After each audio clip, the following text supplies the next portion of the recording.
আসসালামু আলাইকুম, চলে এসেছি আরও একটি নতুন ভিডিও নিয়ে। আজকে তৈরি করে দেখাবো চটপটা একটা রেসিপি। আজকের এই রেসিপিটা তৈরি করেছে আমার দুই ছোট বোন। দেখতেই পাচ্ছেন এখানে দুইটা লেবুকে একদম পাতলা পাতলা করে কেটে সুন্দর করে সাজিয়ে নিয়েছে। উপর দিয়ে দিয়ে দিচ্ছে সামান্য পরিমাণ বিট লবণ। এই পর্যায়ে অ্যাড করব কিছুটা কাঁচামরিচ।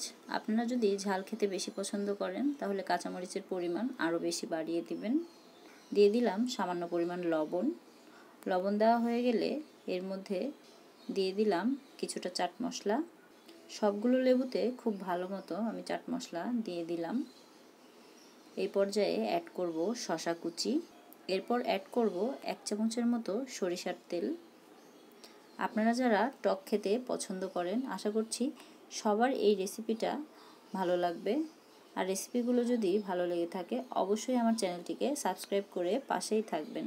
আজকে এই পর্যন্তই। আল্লাহ হাফেজ।